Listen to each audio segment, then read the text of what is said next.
Welcome to Life Mosaic, where we explore the living legacy that connects generations for a lifetime and beyond. Here, life is all inclusive, embracing every moment and memory that shapes who we are. We're not just sharing people's stories, we're celebrating the timeless bond that weaves our lives together, transcending time and space. Join us as we uncover the beautiful mosaic of life. Little girl. It is taking time in the afternoon to watch a soap opera. Yes, yes, my secret is out.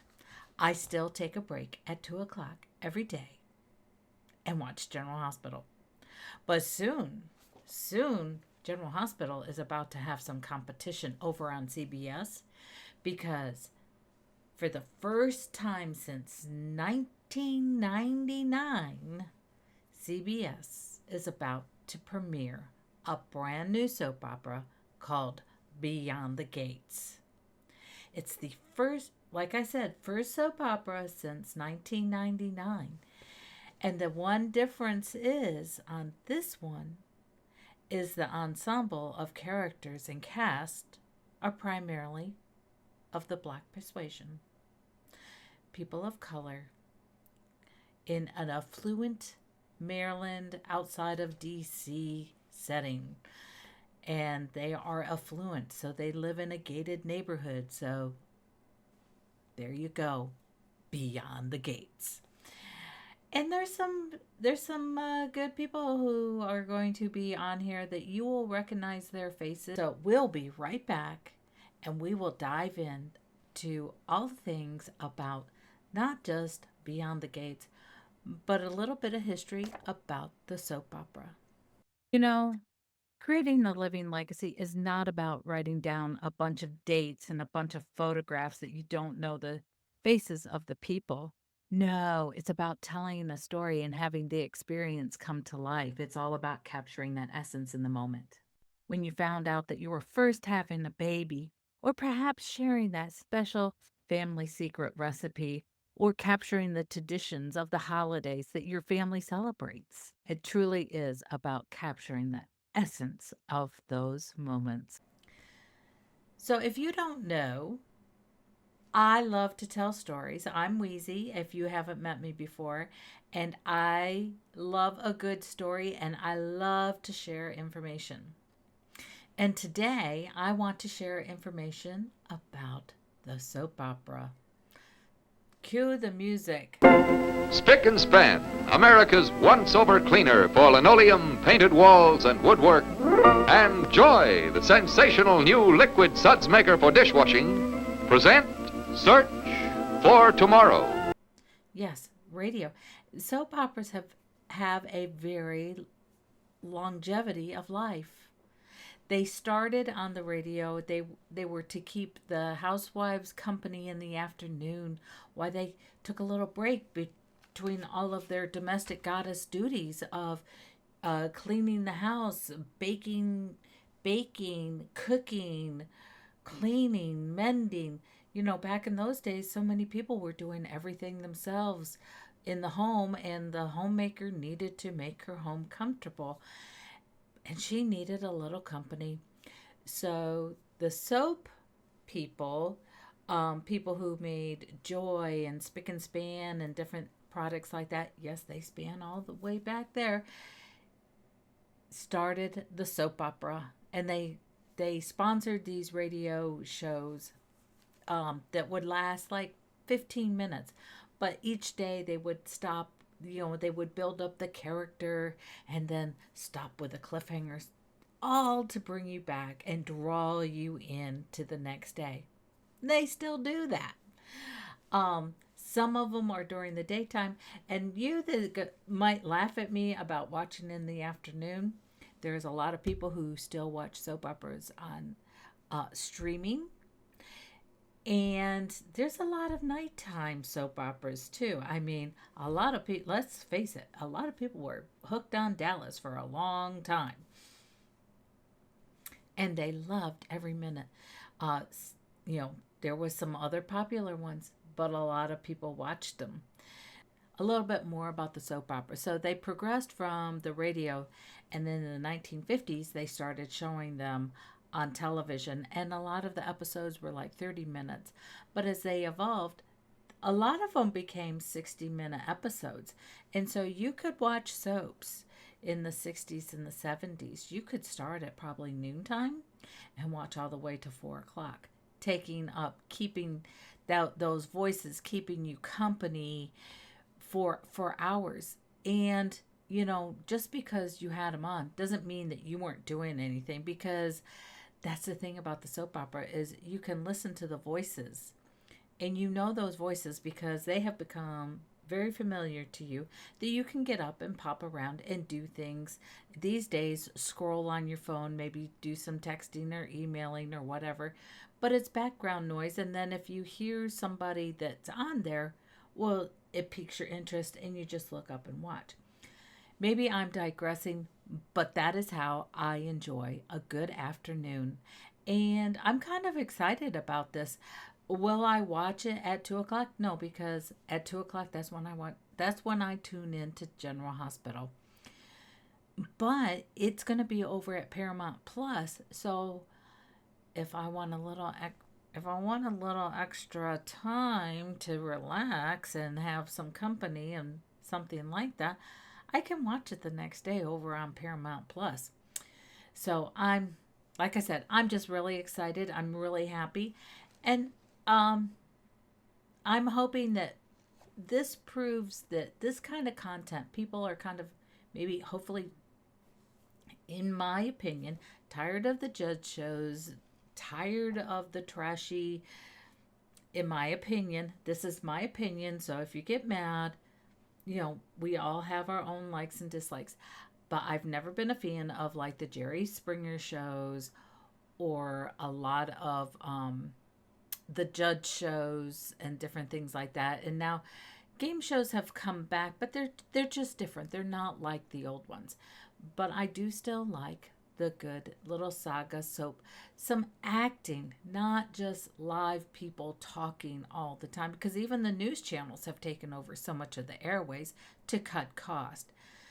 But now streaming has become so popular that it's not just the ratings that they get on TV, it's the ratings that they can get through streaming too. So, with all of this said, what is, let me ask you a question, and you can leave it, let me know in the comments. What did you ever watch soap operas? Ever? Did you ever, like maybe in the 80s, in the height of popularity of General Hospital, like everybody was watching General Hospital because Luke and Laura were getting married.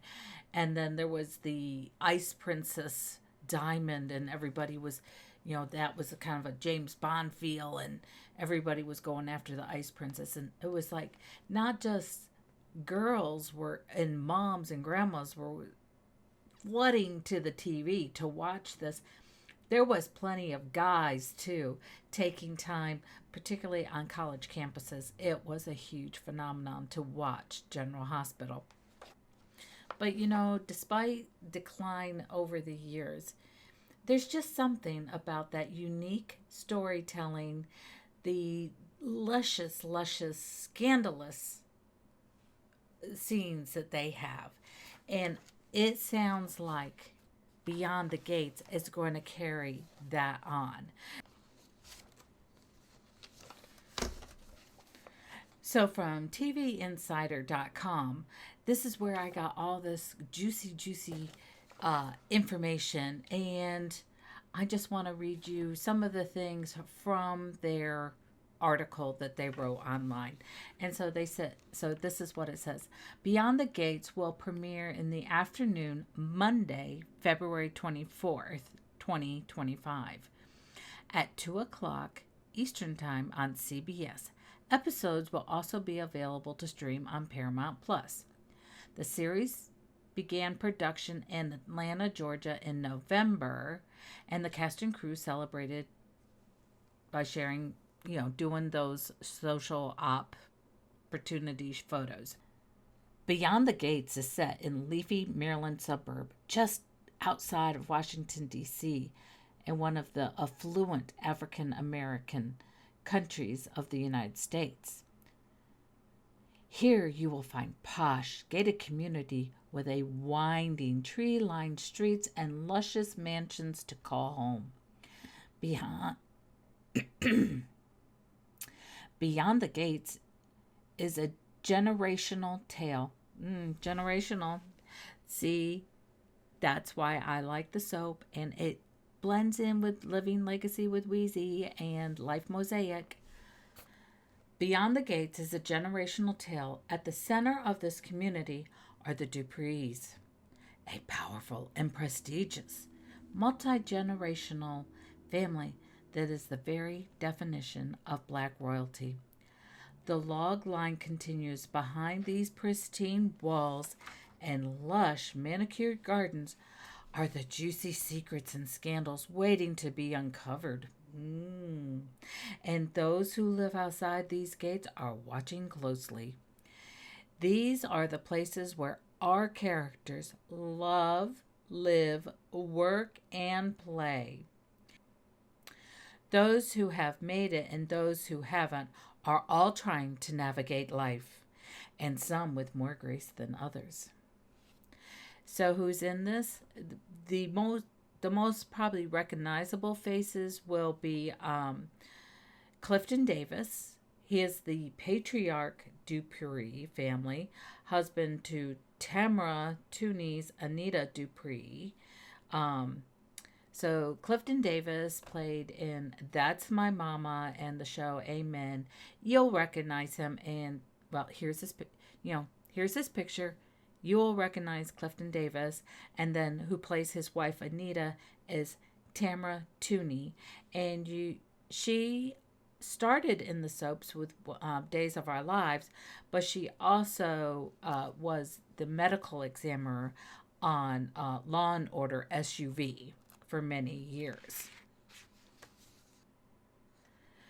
But these people join. There has been black dramas, melodramas, but they've been at night. They've been Queen Sugar, which was in 2016 that ran to 2021. It was critically acclaimed series that told the story of two sisters who had inherited their father's sugarcane farm in Louisiana. It tackled issues of race, class, and family dynamics in the rural South. Empire, that one was quite popular. I remember when that came on. That was 2015 through 2020. This musical drama series was about the powerful black family, a hip hop industry, and the massive rating success, known for its glamorous portrayal and the wealth and power, as well as the exploration of the themes like family, loyalty, and betrayal. But it's a cross-cultural appeal, and I just think it's wonderful that CBS is doing this and changing it up just a little bit. Although the early soaps were pretty, white, they have become more diverse in the cast that they have. But anyway, it just brings back dear memories for me. Many of the old soap operas that have gone away, like The Guiding Light, Another World. I used to watch those. All My Children. Oh my gosh, I loved All My Children and Erica Kane. But it gives me hope to see that they're starting a new one. And I really wish and hope that this really takes off and is very successful. If you want a little melodrama in your afternoon and you haven't watched soaps in a while, well, maybe this is a good time to return and check out Beyond the Gates. Until next time, everybody, I hope you've enjoyed this episode of Life Mosaic.